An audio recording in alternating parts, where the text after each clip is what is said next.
Les grandes batailles. Dans le royaume des grands changements, à l'ère du tout. Ce grand royaume était dirigé par Ludovic Ier le Calme. On disait qu'il avait réponse à tous les problèmes rencontrés, grâce à son écoute et son empathie, et aussi par le temps qu'il prenait pour finir toujours par trouver une solution à tous les problèmes rencontrés. Ludovic était aimé par son peuple, car il savait être à son écoute. Il était un roi à la longue chevelure d'or, dont le trône était sculpté dans l'ancien bois des arbres de la grande forêt d'Elvire, symbole de l'union entre la nature et son peuple. Sage et équitable, Ludovic était connu pour son esprit éclairé et son cœur généreux. Il n'avait pas étudié les arts anciens et la magie comme le rituel le voulait, il avait refusé l'enseignement que les plus grands mages de son temps lui avaient proposé. Par contre, il possédait une connaissance profonde des lois de la nature et des arcanes mystiques. Le roi Ludovic encourageait le savoir, l'art et le commerce, et son palais était un lieu de rencontre pour les érudits, les artistes et les diplomates de tous les horizons. Le roi était également un guerrier accompli. En temps de guerre, il revêtait son armure enchantée, forgée dans les étoiles filantes, et brandissait l'épée de lumière du nom d'éclat d'aube, une lame qui ne frappait que pour défendre son royaume contre tous ceux qui voudraient les attaquer ou les détruire. Ludovic Ier était aimé de son peuple, non seulement pour sa justice et sa bravoure, mais aussi pour sa sagesse. Les rituels et les célébrations étaient courants sous son règne, et il honorait les dieux et les esprits de la terre par des fêtes grandioses, où la magie et la musique se mêlaient pour bénir les récoltes et les naissances. C'était une époque où le royaume prospérait. Certains disaient que c'était une période qui était bénie des dieux. Mais cela finit par changer progressivement. Cela commença au tout début par des pillages le long des côtes générés par des barbares venus d'une île semble-t-il plus au nord. Ce monde barbare était dirigé par Gorath, le conquérant. Gorath était un colosse parmi les hommes, sa stature imposante éclipsait même les plus braves guerriers de son clan. Sa chevelure était aussi noire que la nuit sans lune, et ses yeux, d'un bleu glacial, reflétaient la fureur des tempêtes hivernales de sa terre natale. Né sur l'île sauvage et glacée de Huntite, Gorath fut élevé dans les traditions de la guerre et du combat. Dès son plus jeune âge, il maniait l'épée et la hache avec une aisance qui surpassait celle des vétérans.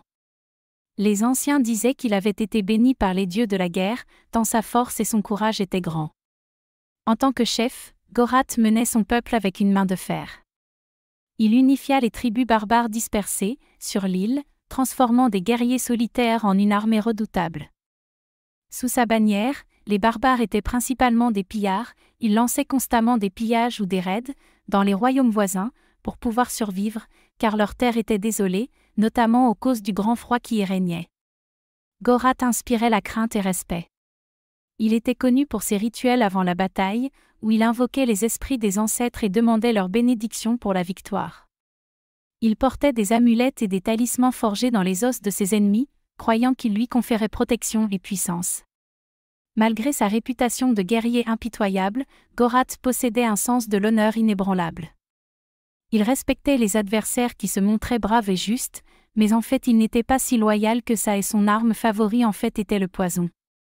Mais sa parole, une fois donnée, était aussi solide que les montagnes glacées de son pays. Le grand hall de Gorath était rempli des trésors de ses conquêtes, mais ce n'était pas l'or ou les pierres précieuses qui le satisfaisaient. C'était le respect et la loyauté indéfectible de son peuple qui faisaient de lui un chef véritablement grand. Tout l'île de Huntite avait fini par rencontrer un problème, avec le temps, son manque d'arbres. C'était une île qui avec temps s'était désertifiée, il n'y avait pratiquement plus de végétation, aussi cela à cause du grand froid qui y régnait. Et aujourd'hui, il était de plus en plus compliqué de faire des vaisseaux pour pouvoir faire des raids chez l'ennemi, et cela donc par manque de bois et comme ce peuple vivait principalement de pillage et que pour cela il devait traverser les mers pour pouvoir le faire. Cela finit par leur poser un réel problème pour leur survie. Et ils savaient qu'au sud de leur île existait le royaume du grand changement, et ils savaient que dans celui-ci, il y avait la forêt d'Elvire. Une immense forêt qui leur permettrait d'avoir des milliers de vaisseaux pour encore plusieurs générations. D'ailleurs, Gorath avait eu une vision à ce sujet. Aussi lança-t-il son invasion avec tous les vaisseaux et les guerriers disponibles contre ce royaume.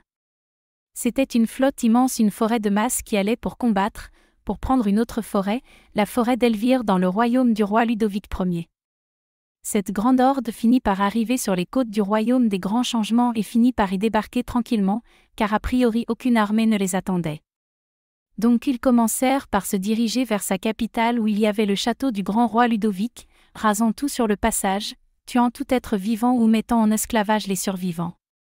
Lorsque le roi Ludovic fut prévenu de l'invasion, celui-ci essaya de rassembler une grande armée pour aller à la rencontre de l'armée barbare. Ce fut dans la vallée des grands troubles que les deux armées se rencontrèrent. L'armée barbare semble-t-il avait été prévenue de leur arrivée, et s'était placée de manière défensive, sur le haut des collines. Les forces en présence paraissaient équilibrées. Beaucoup de chevaliers et d'hommes d'armes à cheval pour les hommes du royaume du grand changement, et pour les recevoir, des hommes à pied avec des boucliers et des haches ou armes à deux mains du côté des barbares. Qui allait gagner ? Le roi Ludovic ne commandait par l'armée, il était resté au château. Son champion et commandant Sir Cédric lui avait assuré de sa victoire. C'est alors que Gorat eut l'idée de lancer un défi à Sir Cédric. Le champion, Sir Cédric de Valiant, connu pour sa bravoure et son habileté à l'épée, accepta le défi avec Gorat dans un duel à mort. La rencontre eut lieu sur le champ de bataille, un lieu sacré bordé par de nombreuses tombes. Car le lieu qu'avait choisi Gorat pour cette bataille était celui d'un ancien lieu d'une très lointaine bataille qui s'était passée lors de la création du royaume du grand changement, et où là, beaucoup de guerriers étaient tombés. Où justement Gorat avait le pouvoir de puiser toute cette force occulte grâce à tous ces ossements déterrés, à cet endroit. Pour cela il avait eu aussi l'aide de son chaman. Sir Cédric, vêtu de son armure étincelante, brandissait l'épée légendaire Aurore, dont la lame brillait d'un éclat céleste. Gorat, quant à lui, portait des peaux de bête et tenait à la main sa hache de guerre, Gorgoro, forgée dans les entrailles de la terre. Les deux combattants se faisaient face, leurs regards emplis de détermination. Le duel commença sous les acclamations de la foule, les coups de Sir Cédric étaient précis et rapides, mais Gorat parait avec une force brute, faisant trembler la terre à chaque impact. Ils dansèrent ainsi, dans un ballet mortel, l'acier contre le fer, la lumière contre les ténèbres. Sir Cédric réussit à infliger plusieurs blessures à Gorat, mais le barbare, poussé par une rage primitive, en fait, Gorat était devenu berserker, ne semblait pas ressentir la douleur. Alors que le soleil déclinait, Gorat trouva une ouverture. D'un mouvement fulgurant, il brisa la garde de Sir Cédric et planta sa hache dans l'épaule du chevalier. Un cri de douleur s'éleva, et le champion humain tomba à genoux, vaincu. Gorat leva sa hache pour porter le coup de grâce, mais au lieu de cela, il offrit la merci à Sir Cédric, reconnaissant sa valeur au combat. Le barbare avait gagné, non seulement le duel, mais aussi le respect de tous ceux qui avaient été témoins de cette bataille épique. C'était la fin de la journée, les deux armées étaient toujours face à face. L'ordre fut des deux côtés de faire des bivouacs pour la nuit et attendre le lendemain pour peut-être connaître le sort de cette bataille. Cédric fut porté dans sa tente, et c'est là que l'on s'aperçut en fait que la blessure était plus grave que prévu, car la hache qu'il avait touchée était en fait enduite d'un poison, ou d'une substance, qui continuait à détruire et manger la chair. Maintenant la blessure avait doublé de volume et se rapprochait du cœur. Au petit matin Cédric finit par rendre l'âme. C'est alors que tous les chevaliers présents en colère par cette fourberie décidèrent tous d'attaquer les barbares pour se venger de la mort de Cédric. Mais eux les attendaient derrière un mur de boucliers en haut de leur colline. Qu'importe, il fut décidé que la charge contre les barbares serait lancée à 10 heures du matin. Et celle-ci finit par être lancée. Plusieurs milliers de cavaliers se ruèrent vers cette grande masse de boucliers. Mais lorsque les premiers chevaux arrivèrent à moins de 50 mètres des barbares, ceux-ci se replièrent en bon ordre, derrière des pics faits de bois au bout pointu. Toute la première et seconde ligne de cavaliers et chevaliers s'empalèrent. Des centaines de chevaux morts étaient à terre et bloquaient l'arrivée des chevaux de derrière. Les barbares s'étaient rués vers les survivants à terre pour les massacrer avec leurs haches, ne donnant aucune chance à ces derniers. La bataille était gagnée. Gorat était encore vainqueur. Maintenant des milliers de cadavres gisaient sur le sol. Cela avait été rapide. Le reste de l'armée de Cédric partit en retraite pour aller se réfugier au château. Lorsque le roi apprit la défaite, il devint très inquiet. Le nom de la capitale du royaume où le château du roi Ludovic Ier était aussi appelé citadelle de Marmont. Elle se dressait sur le mont du Vaulraire. Elle était dite imprenable. Les citoyens y vivaient en paix sous la protection de leurs hauts murs et de leurs chevaliers vaillants. Mais cette paix était aujourd'hui menacée par Gorat et tous ces barbares qui finirent par arriver au pied de la capitale, commencèrent son siège. Leurs cris et leurs tambours de guerre résonnaient à travers la cité, annonçant le début d'une ère de ténèbres prêt à engloutir tout le royaume. Le roi Ludovic le Calme rassembla ses troupes qui restaient, des hommes d'armes courageux et des archers aux flèches acérées. Les mages de la citadelle invoquèrent des boucliers de lumière et des lances de feu, prêts à défendre leur royaume jusqu'à leur dernier souffle. Pourquoi n'avait-il pas envoyé ces mages lors de la première bataille ? Se dit Ludovic. Marmont était donc maintenant leur seul espoir. Le roi Ludovic convoqua ses chevaliers, ses archers et ses mages. Les bannières de la cité portaient tous la bannière d'un arbre doré, celle de la forêt d'Elvire. Ce sigle était l'emblème du royaume. Les défenseurs se préparaient pour l'affrontement imminent.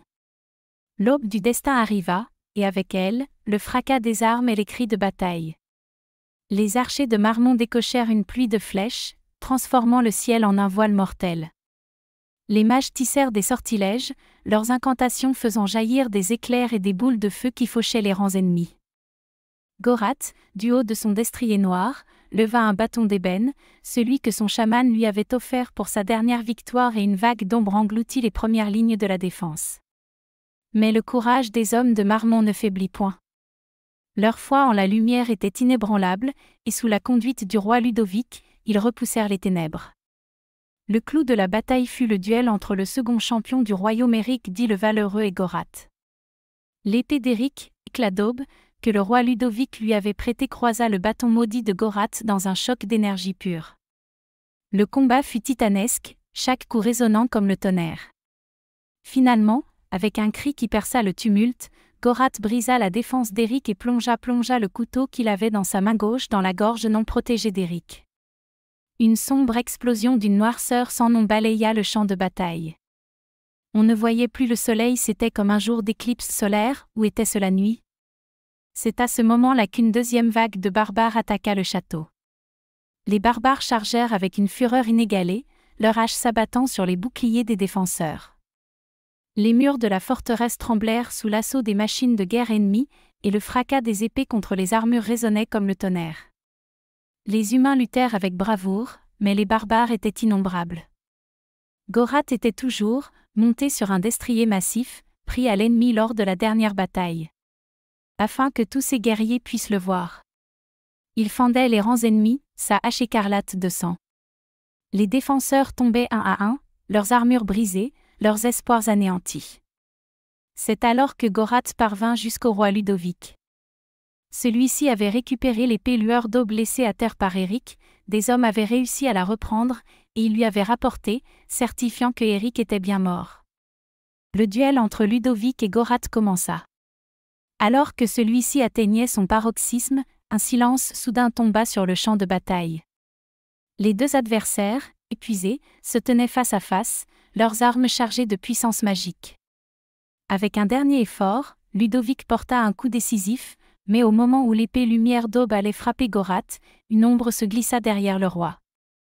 C'était le plus fidèle lieutenant de Gorat, un assassin formé dans les arts sombres, invisible jusqu'à ce moment fatidique. D'un mouvement rapide comme l'éclair, l'assassin plongea sa dague empoisonnée dans le dos de Ludovic. Un cri de douleur et de trahison s'échappa des lèvres du roi, et la lumière d'aube s'éteignit avec lui. Gorat éclata d'un rire sinistre, tandis que les défenseurs de Marmont regardaient, horrifiés, leur roi s'effondrer. Tous se ruèrent vers leur roi, pour le dégager, d'une mort certaine, ne sachant pas en fait qu'il avait été empoisonné. Sans leur leader, le moral des troupes de Marmont s'effrita.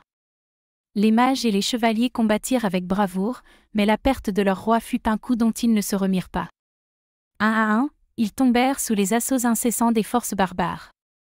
Les défenseurs tombaient un à un, leurs armures brisées, leurs espoirs anéantis. Les tours s'effondrèrent, les murs furent brisés, et les cris des vaincus résonnèrent dans toute la ville. Alors que le soleil déclinait, la forteresse de Marmont finit par être envahie.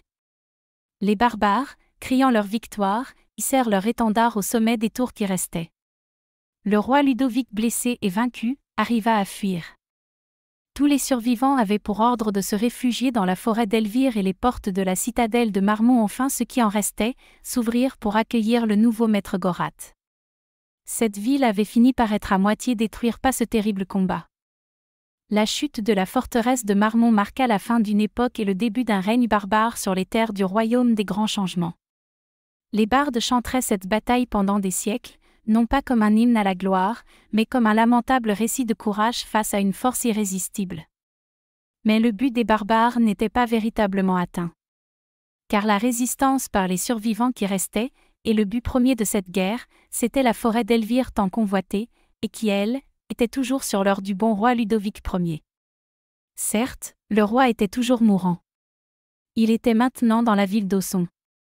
Cette vieille ville était dans la forêt d'Elvire, depuis des générations, et elle dépendait du royaume comme la forêt d'Elvire qui l'entourait.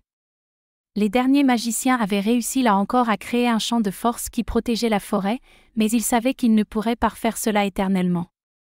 Maintenant que la capitale avait été prise par l'armée barbare de Gorat, le reste du royaume était en sa possession. L'armée de Gorat finit par se diriger jusqu'à la lisière de la forêt d'Elvire. La forêt d'Elvire était un lieu de mystère, où les arbres centenaires racontaient des histoires d'un temps où la magie régnait en maître. C'était un sanctuaire de paix, gardé par les hommes de la ville d'Auçon, une population aussi ancienne que la forêt elle-même, disait-on. Mais cette tranquillité fut donc troublée par l'arrivée de l'armée de Gorat, ce seigneur cruel assoiffé de pouvoir et désireux de pouvoir posséder cette forêt pour pouvoir y prendre tout son bois.